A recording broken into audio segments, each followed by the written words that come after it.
So I expensed a golf game. Wasn't supposed to, but here's why I did it. This is a lesson in, let's say, principled rule breaking and why results can sometimes justify your actions. Picture a long oval table. At one end is me, and around both sides, all the way to the far end, and this is a narrow room that extends pretty far, is 21 military generals. This is Indonesia in 1998.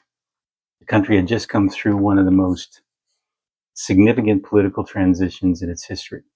Suharto, the man who had ruled for over 30 years, was gone. And in the space that his departure left, there was enormous pressure to reform, to open up, to account for decades of institutions that had never been asked to explain themselves.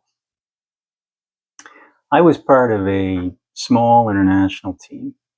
We had been commissioned by a major multilateral development institution to do something that, and I want to be precise here, had never been done before in Indonesia's history. We were going to audit the military's Provident Fund.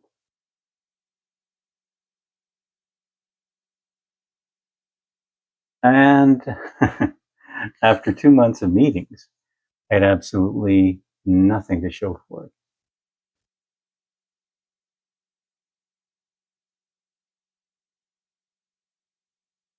You see, let me give you a little context, because without it, you won't fully understand what was at stake here. When Suharto fell, Indonesia was simultaneously navigating the wreckage of the Asian financial crisis and trying to build democratic institutions almost from scratch. The first free presidential elections in decades were being held while I was there. It was a genuinely extraordinary moment to be in that country. The project I was leading was part of a broader reform, and we were examining multiple provident funds tied to government and the military. And the idea was to assess whether these funds were being managed prudently and to make recommendations for the future. Now, here's something worth noting. There were actually two projects that were running side by side at the Ministry of Finance there. The other project was led by a man I knew very well.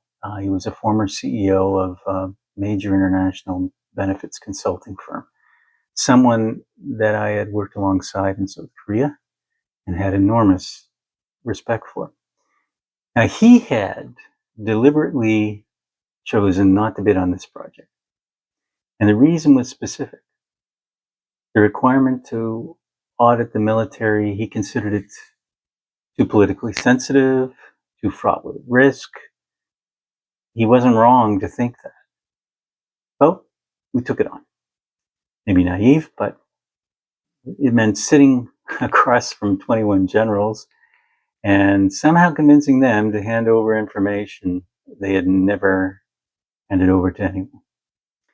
Now, here's something I want you to understand about working in Indonesia and, frankly, across much of Asia, because it will save you enormous frustration if you ever find yourself in a similar situation. At least this is the way it was when I was there. There's a deep cultural reluctance to say no directly to a request. What you get instead is yes, but yes is not yes. Yes means I have heard you. Yes means I do not wish to embarrass you by refusing.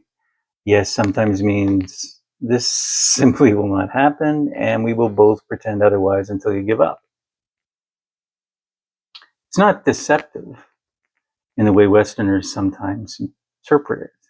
It is, in its own way, a form of courtesy. But if you don't understand it, it will paralyze you. So, as I say, for 2 months, we had detailed discussions We always received a yes. We submitted formal requests. We followed every proper channel the project required us to follow. And every single time we received that yes, and every single time no information came. I want you to feel that frustration for a moment, because this was not a small project. This was internationally funded reform, work in a country at a pivotal moment in history, and we were stuck. So I started asking myself a different question. Not how do I get them to comply, but how do I get them to want to cooperate?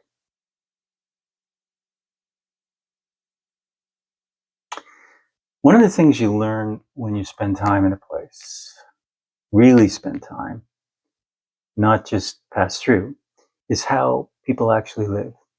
Not the official version, the real texture of daily life.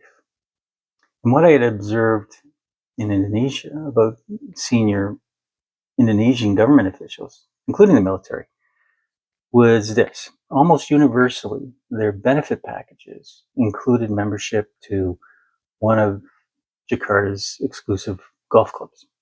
Golf was very popular. Indonesia is a Muslim country, the most populous Muslim majority nation on earth. Morning prayer comes early. And what would typically follow for these senior officials was a round of golf before the workday commenced. It was social, it was ritual, and it was their world. Now, the multilateral institution funding our project had clear guidelines about socializing with parties that we were working with. Golf with a general, that would raise eyebrows. It was a real question about propriety. I knew that I thought about it carefully, and I made a decision. I extended an invitation to one of the senior generals to join me for a round of golf.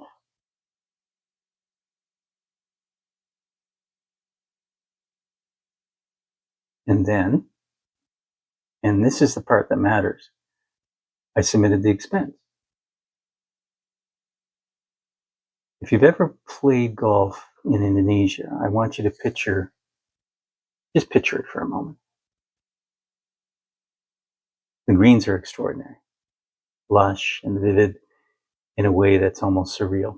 Tapioca growing in places where you'd expect a forest in another venue.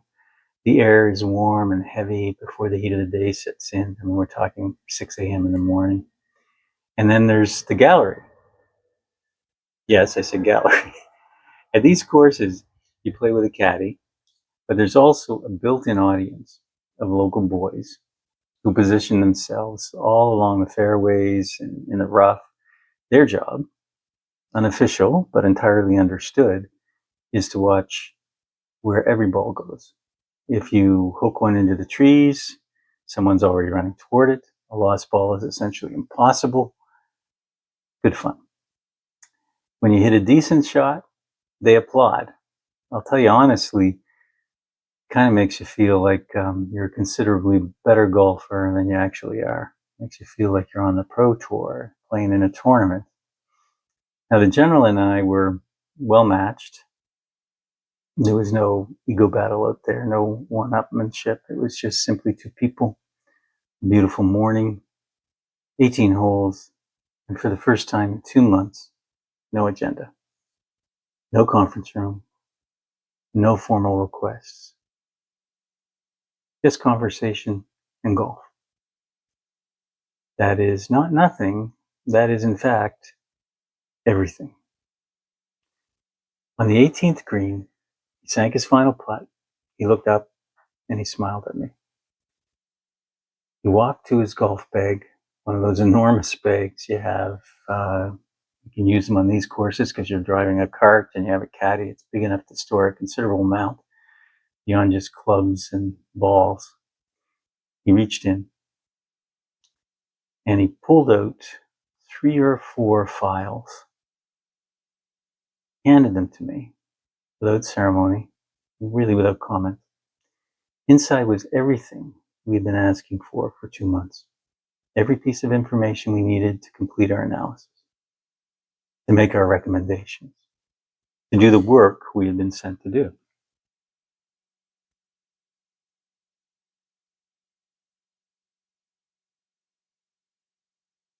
Now about that expense. I submitted the claim. I didn't slip the golf quietly through on a miscellaneous line. I submitted it clearly with a full explanation of why it had been necessary. I was intentional about that. If I believed the decision was right, I was prepared to defend it and defend it in writing. The institution came back immediately wanting to deny the expense. They raised the issue of socializing with clients. They cited the guidelines.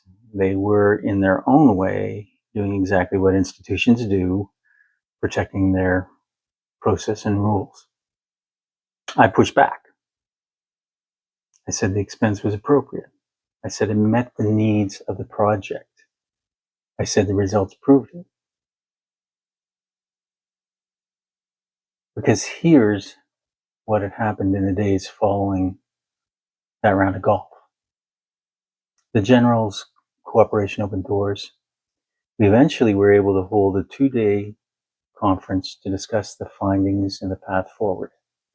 The Military's Provident Fund, an institution that had never submitted to an external review, was now engaged in a genuine conversation about its future in public, with the media present. The expense was approved, and we completed our project successfully. Now, it was approved not because they agreed with my methods, but because they couldn't argue with the outcome. So, what's the lesson here?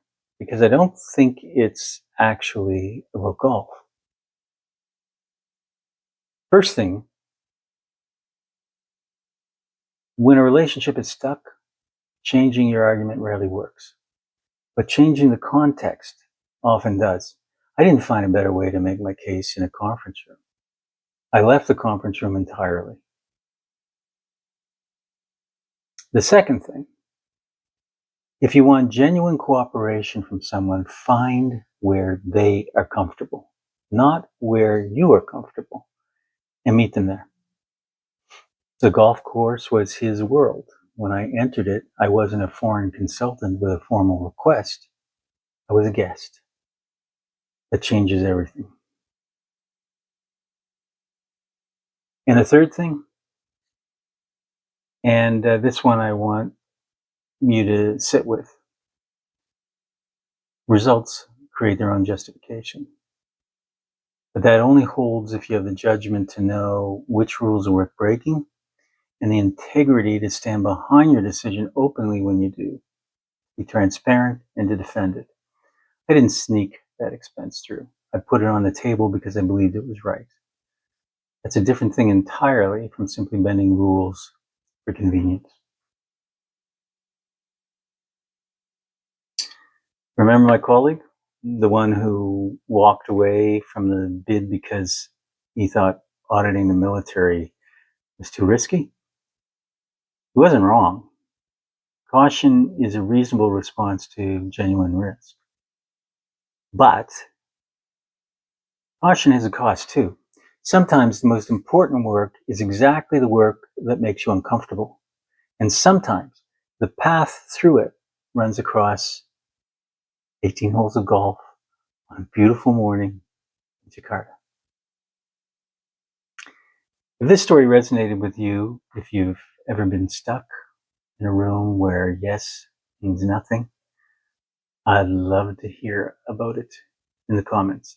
And if you found something worth taking away today, I think you know what to do. And please subscribe if you like what I'm doing. Thank you.